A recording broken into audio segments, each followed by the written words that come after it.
हमारी नई सरकार का गठन होने के बाद पहली कैबिनेट की आज मंत्रिमंडल की आज पहली बैठक हुई और जैसा कि 12 फरवरी 2022 को मैंने और मेरी पार्टी ने उत्तराखंड की देवतुल्य जनता के समक्ष ये हमने संकल्प लिया था कि हमारी नई सरकार के गठन होते ही हम यूनिफॉर्म सिविल कोड उत्तराखंड के अंदर लेकर आएंगे। और उसके पीछे हमने कहा था कि हमारा राज्य हिमालय का राज्य है, गंगा का राज्य है, अध्यात्म और धार्मिक केंद्र बिंदु हमारा राज्य है। हमारी यहाँ की धार्मिक विरासत है, हमारी अपनी संस्कृति है, सैन्य बाहुल्य हमारा प्रदेश है। प्रत्येक परिवार से कोई न कोई सेना में है, किसी के घर का बेटा है, किसी की बेटी है, किसी का चाचा है, किसी के पिता हैं।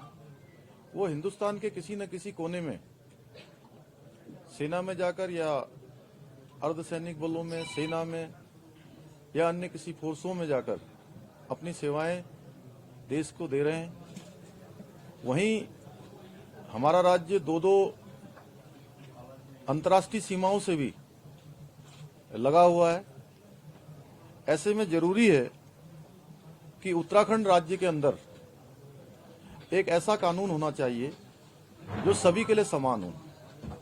और हमने उत्तराखंड की देवतुल्य जनता के समक्ष ये संकल्प लिया था कि हमारी सरकार के गठन होते ही हम इसे लागू करने की दिशा में कदम बढ़ाएंगे और एक स्टेक होल्डर्स, विधि विशेषज्ञ और समाज के क्षेत्र में जिनका बड़ा अनुभव है, विभिन्न क्षेत्रों में जिन्होंने काम किया है, उन सभी को मिलाकर एक कमेटी का हम गठन करेंगे, एक उच्च स्तरीय कमेटी बनाएंगे।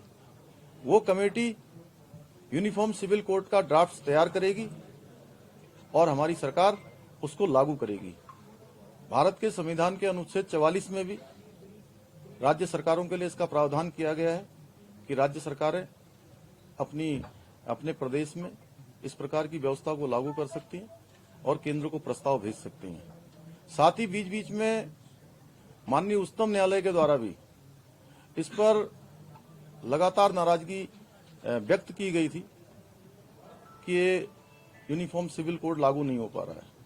इसलिए हमने तय किया, आज हमारी सरकार ने, आज मंत्रिमंडल ने हमने तय किया कि हम जल्द से जल्द इसको लागू करेंगे। और आज मंत्रिमंडल ने हमने सर्वसम्मति से प्रस्ताव ये पारित कर दिया है कि इसका ड्राफ्ट करने के लिए जल्दी ही हम कमेटी का गठन कर देंगे और उत्तराखंड के अंदर ये लागू होगा। उत्तराखंड हिंदुस्तान का पहला राज्य होगा। इससे पहले वैसे गोवा में लागू हो चुका है और हम इसको यहाँ से लागू करेंगे। और ये अपेक्षा भी मैं करता हूँ कि उत्तराखंड जिस प्रकार से देवभूमि है, इस देवभूमि के आज नई सरकार ने जिस प्रकार का कदम उठाया है, ये हम अन्य राज्यों से भी अपेक्षा करेंगे कि वो इस कानून को अपने अपने राज्यों में भी इसे लागू करें। धन्यवाद।